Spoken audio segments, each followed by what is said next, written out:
So the most emotional scene in Dragon Ball Super Broly for me was actually extremely surprising because I already knew that it was going to happen. I knew that we were going to see it because I've also read the manga. But when it happened, it was still just heart-wrenching. And that is when Bardock and Gine send Goku away. And they send him away to Earth thinking that he will be safe there because not only do the people of Earth have low power levels and are technologically unadvanced, but they have a planet that more than likely won't show up on the Frieza Force radar. It's too unvaluable. And that is the thinking behind this. And if they are wrong about Frieza, if Bardock is wrong, Gine tells Goku that as soon as they can, they're gonna go and find him on Earth and bring him back. And the saddest moment when the music swells, and this song is legit some of the saddest music I've heard in Dragon Ball.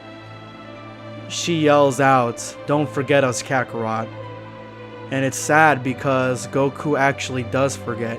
He really doesn't think about anything before Grandpa Gohan at all. It doesn't even question it. We don't get anything that has him question it. Even in Dragon Ball Super Broly, he doesn't really question it, besides him telling Broly that you can call me Kakarot. This is legit some of the most heart-wrenching and emotional stuff that I've seen from Dragon Ball. When I saw Goku flying away and Gine crying her heart out, Bardock standing there stern, all I kept thinking as Goku was flying away and she told him not to forget them is that Goku has been through so much. I thought about everything Goku had been through Dragon Ball, through Dragon Ball Z, and just Dragon Ball Super alone. He's been through so much.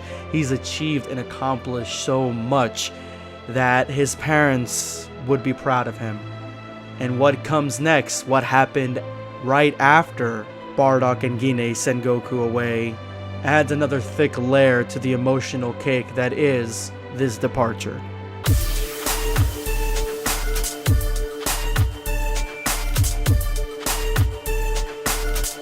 Know your place, worm. Prepare yourself. Damn Saiyan.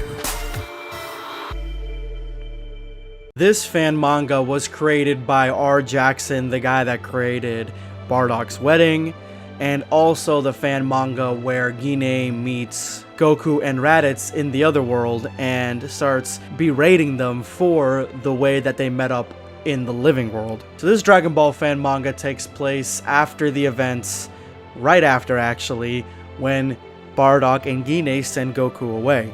They're both walking away back to their homes while Gine is sobbing in the background. I mean, she just lost her baby boy. And her other son, Raditz, is somewhere off fighting and killing people. So I can understand why she's extremely upset at this. And Bardock, being a stern man, being the Saiyan man that Gine chose to start a family with, asks her, "How long are you going to cry?"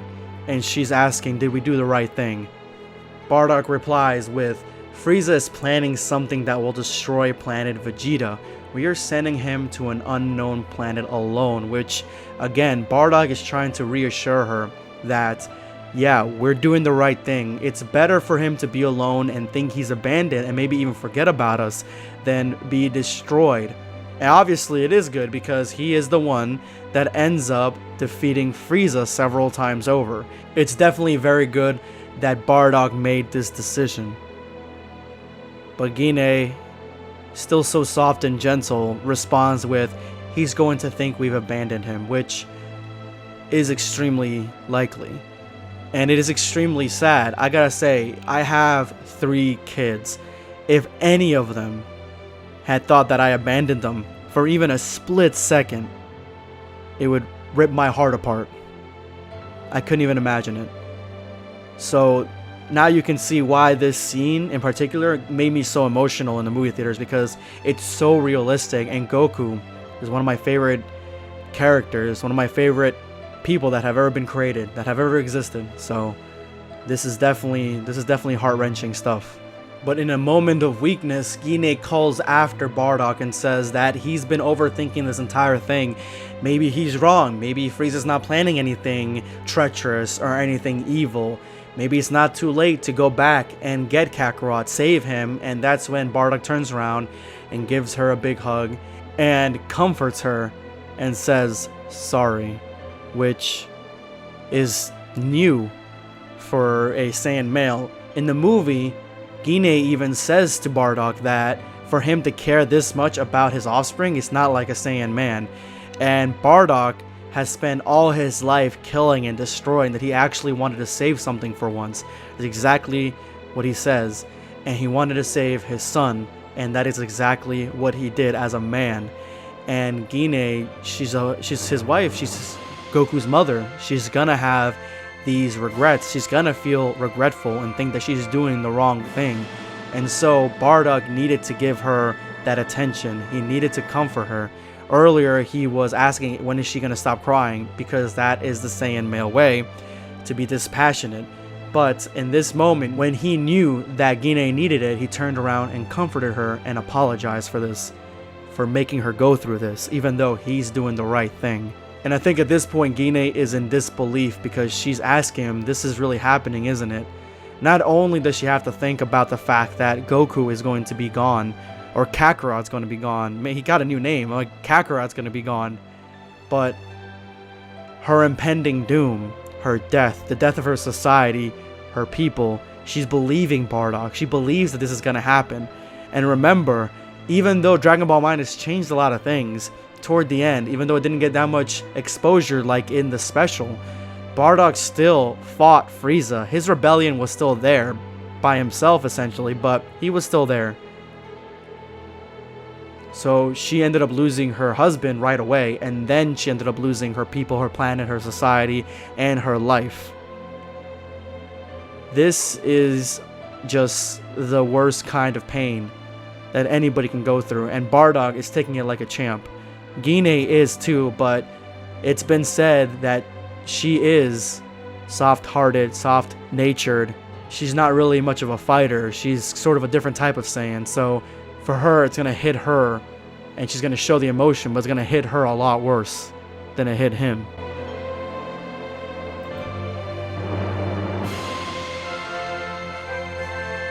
Bardock describes exactly what he envisions for his son, and all of it comes true. He tells Gine that Bardock is going to survive on Earth, and she's kind of confused. What do you mean? How can you be so certain? And he tells her he takes after his mother, so he has a chance of making friends. And you can see all his friends through Dragon Ball.